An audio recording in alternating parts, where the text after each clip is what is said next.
Hey, hey, hey. Time for another Out of This World story from rSpace.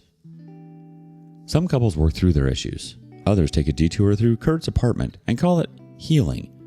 Today on rSpace, turns out a chiseled jawline sharp enough to cut through steel is also more than capable of slicing through a 21-year marriage. Wife confessed her cheating with a young man, saying it was just a fling. I exposed and got them fired. I'm typing this hold up in a crappy motel room. My life's imploding and I'm trying to wrap my head around it. Background.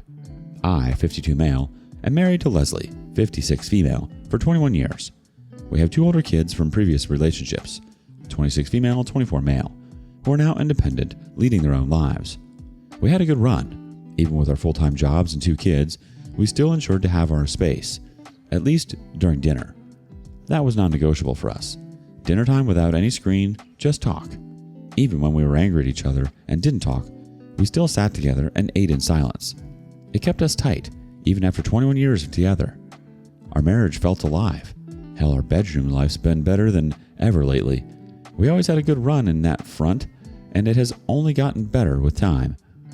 I thought it was because we have less stress after the kids got independent, or maybe the hormonal changes in our 50s. Turns out, I was clueless. This Friday, we were at the kitchen table, enjoying lasagna with beer, chatting about our day. She was in the middle of a story about some kid's essay when she said something that didn't fit her essay story. I squinted. Wait, what? You what? She dropped her fork, looked at me with these glassy eyes and said, I've been hanging out with a work friend lately. Just wanted to let you know. Her voice was too casual, like she was mentioning a new hobby, but her hands were trembling, betraying her whole posture. It got me confused. The next 10 minutes are still a blur. I don't know how I was holding myself up. She swallowed hard like she's choking on the words and repeated, I've been spending time with someone from work, just hanging out. I controlled my urge to flip out and replied with a tight voice, Okay, so you're just hanging out, right? Then she stammered, well, he's a guy, Kurt. You know him. Her voice cracked on his name and my heart sank. Of course I know that guy. The soccer coach at her school. Early to mid-30s, whatever. All chiseled jaw and gym bro swagger. I've seen him at faculty events, strutting like he owns the place. I forced a laugh. Yeah, I know. The soccer dude. Buff guy, right? She nodded. Yeah, we've been going out for a while. I shot him point blank. So you're having an affair? I expected her to jump and scream a big no, but what I got was a silence followed by, We go out for coffee after school and take a walk by the lake. And? A long pause, bites her lips and goes, Sometimes more. The word more lands like a sledgehammer. I spit. So you're screwing him? Her voice dropped to whisper, I like spending time with him. He makes me feel young. She didn't say yes, but she didn't deny it. I got my answer. I sat there numb while she broke down in a raw voice like she was holding it for months. I'm so sorry. I didn't mean to hurt you. It's just, he sees me, like I'm not just a mother or a teacher, an older woman to him. He makes me feel like I'm 25 again, like I've got fire in my veins. It's not love, I swear. It's just a fling, a stupid temporary fling. I was frozen while my beer was sweating on the coaster. She was fooling around with some jock and sitting there telling me it's no big deal. She reached for my hand and I jerked it back. Now she started begging, Please, I didn't want to hurt you. We feel awful sneaking around, so I had to tell you. I couldn't stop lying. She put this up in a way that she was a noble person by confessing her crime, as if it would erase all her sins. She went on, But it doesn't change us. You didn't notice, right? Our life's been better than ever. You said it yourself, our sex life has been incredible. That's partly because of this. It's made me feel alive, and it's spilled into us. She pestered, asking, Did you notice any change in me? No, right? If I didn't confess, you wouldn't have ever known. Tell me, did you have any complaints for me had I not told you this? I hate to admit that she was right. There was no way I would have found this out. Her school got out over at 1 p.m. Even if she fooled around for hours, she was home by 4 or 5. I came back only at 7. She gave me no reason to suspect her, until she confessed. She seemed to be perfect for me. She was kind and loving. Our sex life was definitely amazing, and that's why it angered me so much. She was cleverly screwing around and I had no dang clue. I didn't say a word. Definitely didn't admit she was right.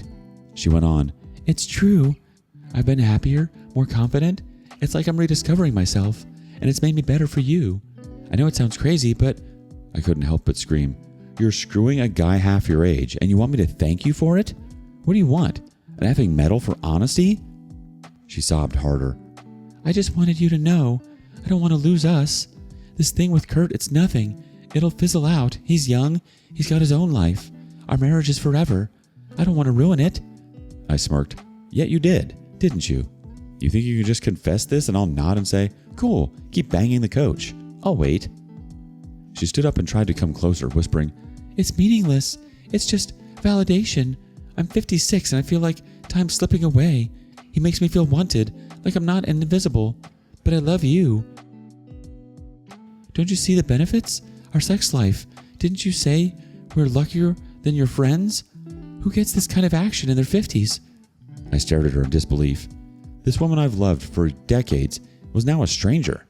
The most crappy part was she wasn't even sorry or regretting it or promising to stop it. Her tone was like she was confessing things to clear her heart, and I should let her keep her side piece while remaining married to her. She was talking about her affair partner like it's a gym membership she'll cancel when she's bored. Said, "I'll quit all this eventually. It's just a phase I'm enjoying this urge." I wanted to throw up. I couldn't breathe. Said I was done and couldn't take it anymore. Grabbed my keys and stormed out. She didn't call or text me. Today she dropped a note. "Take your time, honey. I'm here for you whenever you're ready to talk." Just a few hours ago, she sent me her nude saying, "Want a ride?" Look at the audacity. She thinks I'm cooling off and would go back into her arms. This situation is crappy, but I'm not going to fold. Thanks for reading if you managed to come this far. She didn't confess because she felt guilty. She confessed because she wanted to feel better about herself. That wasn't vulnerability, man. That was damage control. She's trying to keep the affair and the marriage and acting like it's somehow mature and honest because she told you. And then the nude? After everything? Oof. Update 1. Thanks for all the comments, positive and negative both. Before I give the updates, I wanted to clarify something about the children. Maybe I wasn't clear in the first place. The kids are both hers, which she had from her first marriage. I raised them as my own and still consider them mine no matter what happens between us. More context. 25 years back, I landed an internship with a marketing firm in the final year of my grad school. That's where I met her. She was in her early 30s, a single mom grinding through life with 2 kids, 5 and 3 at the time. Her ex-husband was a deadbeat who abandoned her with the kids. I witnessed her working her butt off, juggling 2 jobs and raising 2 kids. Her mom would sometimes volunteer to help her out, but mostly she was dealing with her mess alone. She was a tough woman, barely engaged in any small talk, came to the office on time, did her job, fairly good, and left on time. The best part was that she was warm and compassionate. It was easy to reach out to her for any help. Gradually, we bonded. Initially, it was admiration. I admired how much she could take without even flinching. I was single after breaking up with my long-term girlfriend. Distance killed that one. Towards the end of my internship, I asked Leslie out. She was hesitant because I was fairly young and still starting out in her career, while she was already a mom of 2. Somehow, I managed to have her for dinner on my graduation day, and since then, we've been together. Dated for 4 years and then tied the knot in a small courthouse ceremony with just her mom and a few of her friends.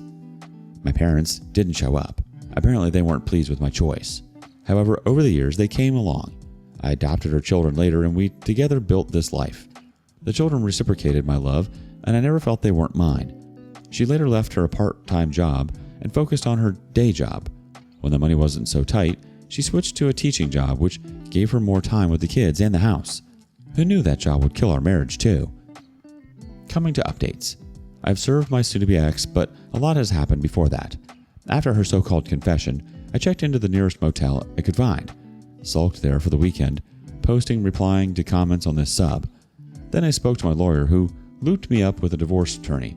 I discussed my case with him and he made me face the brutal truth. I'll lose half of everything I've built, or maybe more. He didn't jump to file it right away, asked me to sleep over the thought and let him know. Someone in the online forum also suggested that I live separately without getting divorced to save the property. Honestly, it was tempting to serve her right away, or maybe ghost her forever, but the thought of losing everything you have built all your life can beat the crap out of you. I went back home on Monday evening after work. She was there making dinner, behaved as if nothing happened, came to hug me. I blocked her. I told her I was filing. She looked at me amused and replied, "Hope you know what you're doing. You'll lose half of everything. This house, your savings and investments, even your ancestral property which your grandpa left for you." I stared at her. She wasn't the woman I had loved. She took a deep breath and went on, "See, I'm not threatening you. We live in a no-fault state, remember? This is what our law says. I get half irrespective of any reason for the divorce. So better drop that thought and live happily as we were until Friday." I snapped. "While you continue to F around?" She whispered, "Babe, that's temporary. Maybe just for a few months, or maybe a year more. I'm sure my urge would go away. I'm not getting younger, and he would also move on soon." I was brain effed. She tried hard to convince me that this was the best setup for us. She would continue to screw her young lover until she dries up, and I suck it up, stay married. For what? She gives me the action I needed in bed? We put this perfect family picture in front of the whole world while I break inside. I screamed, "No! I'm not that kind of husband. You would put up with your crap to protect my property. Go to hell with whatever you want. I'm happy being broke than to be with a whore." Her stand cleared my head. She wasn't remorseful. She just wanted a clean pass to F around. She won't get it from me, not in this lifetime. The options were clear to me. Either it was a messy divorce or a messier one later. If I didn't file now, she would have a strong point to say that I knew about it and chose to stay. I called the divorce attorney and asked him to file immediately. He gave me the list of do's and don'ts to follow while the paper gets ready. One of which was looking out for accommodations because in any circumstance, I would need a place. She won't leave the house and I want peace. The next was to record every conversation with soon-to-be ex. Try not to cross paths, and if she nudges in any talks, had the video or audio on. Separate the bedroom. Use an alternate doorway if possible. Better to move out ASAP. I started on it right away. I moved my stuff to the guest room until I find a place. Whenever she tried to talk, I switched on the video. The audio recorder was always on whenever I came out of the guest room. It pissed her off badly. She discussed this with her lover, and the one morning he tried to confront me at the park where I go for my morning walk. He blocked my way and asked me for 5 minutes. I didn't want to create a scene in front of my neighbors, so I obliged. He started off with his overly polite and fake tone. "We didn't mean to hurt you or sneak around behind your back. We feel horrible about it, trust me." I glared at him when he said, "Trust me." Can I trust a person who is screwing my wife? He ranted, "I have massive respect for you. Les," that's what he calls her, "has only good things to say about you. How you respect her, love her, and raised her kids as your own." I cut him off and asked him, "What do you want from me?" He replied, "I'm requesting you not to divorce. She really loves you. We both agree she had a rough start in life. She deserves that little happiness. Those tiny tinglings from me, what's wrong with that? It's temporary. Within a few years, we'll get over this. I'll also have to settle down and have kids. Can't continue with this, you know? You both are permanent. Why are you screwing your chance to have a soulmate by your side? Let's be real. It's hard to find love at your age. When you already have one, don't let her go.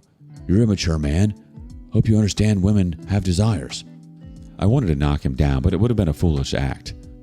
He's way stronger than me, and if I raised my hand, he would have defended it, and that would have been violent enough to ground me. I couldn't risk it in a public place. So I got up and said, "She can fulfill all her desires, but she can't remain my wife." He tried to follow me and blabber something. I looked back and said, "One more step, and I'll report you to the school authorities." He backed off. It took me a week to find a place. It's a cramped apartment near my office. I have rented it for 6 months, knowing that I cannot spend more time there. It would give me a buffer to find a better place or buy another house if I managed to sell the old one at a decent price and get the half the money. It was again a Friday afternoon when the attorney informed me that the papers were ready. How do I wish to serve her? I said I'll do it myself. I drove to his office, picked up the papers, and went home. She was back from school and was getting ready to go out. I handed her the envelope. The moment was colder than I'd imagined. She slammed the doc and placed it on the table, picked her purse and said, "We'll talk about this later," and headed out. I didn't lose my breath over her reaction. I started packing my stuff and kept it aside in the guest room. The following weekend, I moved out. When she heard the truck pulling up in our driveway and I was dragging the boxes out, she said, "Can we at least talk before we jump to decisions?" I laughed bitterly. Jump to decisions? She jumped into Kurt's bed without consulting anyone. Before she said anything, the truck operator knocked to help me load the boxes. She stood there in silence while I was leaving with the final bags. She slammed the bedroom door. The next morning, our daughter called crying, asking what the hell was going on. I told her enough. Not the sex part, not yet. Just that Leslie and I are separating. She's not dumb. She pressed me. I gave her the truth, minus the vivid details. She went silent for a bit and said, "Kurt? Seriously? I thought he was just helping Mom with track meets and stuff." Yeah, helping her keep up her cardio. She hung up crying. An hour later, she calls back, fuming, not at me, at her mother. I tell her not to get in the middle of this. She said, "She disgusts me. No matter what, you'll always be our dad." I could hear her pacing. She asked where I was staying. I told her not to worry. "I'm fine." She offered her guest room. Sweet kid, but I said no. I need space. Some time alone. The same evening, my boy called me, just asked, "Is it true? Mom cheated?" I replied, He didn't even react.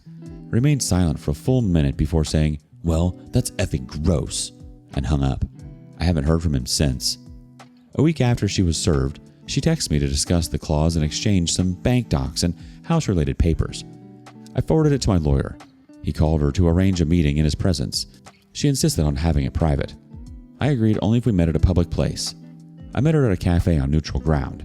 She walked in, looking tired, and her first words were, "This doesn't have to be war." I shot back, "It should be, but luckily for you, I'm done wasting energy." She looked down, twisted her wedding ring around her finger. "You really want to end this?" I replied, "It ended the day you stuck his dick inside of you." Then she did something that still pisses me off. Said, "I don't regret telling you." Mind you, she didn't say I regret cheating. No, she still thinks telling me was some brave moral stance. She wanted points for being honest about her lies. So I asked, "Do you regret cheating?" She paused. Long pause. Too long, and goes, "I regret hurting you." That's not a yes. We wrapped up the meeting with logistics. I get the house, but she wanted some time to move out. She gets the newer car I bought for her. No spousal support. Her idea. She said she doesn't deserve it. Cool. I'll take what I can get. I'm not falling for her because she let go of the maintenance. It's her F up and she deserved to be F'd. Thanks again for staying put. We'll update once everything is over. Update 2.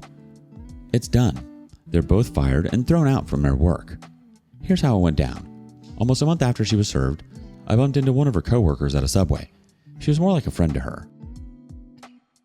Told me it was sad to hear that we were parting ways after 2 decades, and soon-to-be ex-wife was wrecked. I couldn't help but slip out, "Why? Isn't Kurt taking care of her?" She was stunned. Said, "No one suspected a thing." She sounded genuinely shaken. Promised me this would have never have flown if anyone knew. I didn't give any details. Left her to dig it out herself. Word spreads faster than light, doesn't it? It didn't take long before other staff got wind of it. At once it reached the principal, things escalated fast. The school launched an internal review. Leslie and Kurt were both placed on administrative leave pending the investigation. But here's the catch. They didn't actually break any on-campus rules. They were discreet, never hooked up on school property, weren't seen together on any camera, nor any staff or students reported this. Never used school email or resources, so technically they were clean. However, the court of public opinion was a different beast. Soon the news were out. Parents caught the wind. The furious ones flooded the school board. "We don't want our kids learning from people with no moral compass." The pressure piled up. So, despite no official findings of policy violations, the board kicked them out. The next day, soon-to-be ex-wife hunted me down at my office cafeteria upstairs, where I usually grab a late lunch. Screamed, "You think this is funny? I lost my job and you just walk away clean?" I calmly put down my coffee. "You showed up at my lunch spot? You want to cause a scene? Go ahead." She leaned in and whispered, "You think you're some hero? I'll expose your truth." I laughed. "Expose me for what? For not allowing my wife to screw around? Go ahead. Make me famous." She stared for a second, furious, realizing she had no ammo. Then she stormed out. Following week, her lawyer sent over a revised demand. She now wanted the house, claimed it was more suitable for her, that she was the one who made it a home. We went back and forth. It did get ugly, but eventually we settled to sell the house and split it up. Fine by me. I didn't want to live in a place that reeked of betrayal. The sale went up mid-October. By November, it was under contract. Thanksgiving rolled around. She hosted dinner and invited the kids. Nobody showed up. Our daughter came to my apartment instead, brought the food and cooked. Said, "Didn't feel right eating at that house." We sat on the floor, watched an old football game, and ate stuffing straight out of the container. It was good. Yet to hear back from the boy. He has shut himself from both of us. Everyone has different ways of dealing with grief. I'm still in the apartment, but I've got my eye on a small house outside the city. Let's see. To everyone who's followed this mess, thank you. Your support mattered more than you know. You're right. Your daughter is a good kid, and so is your son, even if he's silent for now. Sometimes the truth breaks more than relationships. It breaks illusions. But give him time. The ones raised right eventually find their way back to the truth. And he knows who showed up, who stayed solid, who never walked away from being their dad. As for Kurt, dude really had the nerve to tell you she deserved tingles? That's disgusting. I'm glad he got what he deserved too. He didn't even have to swing the hammer. What are your thoughts? Share them with us in the comments below. And thank you for joining us today on rSpace. Be sure to like and subscribe and hit that notification bell so you don't miss out on our next video. See you next time.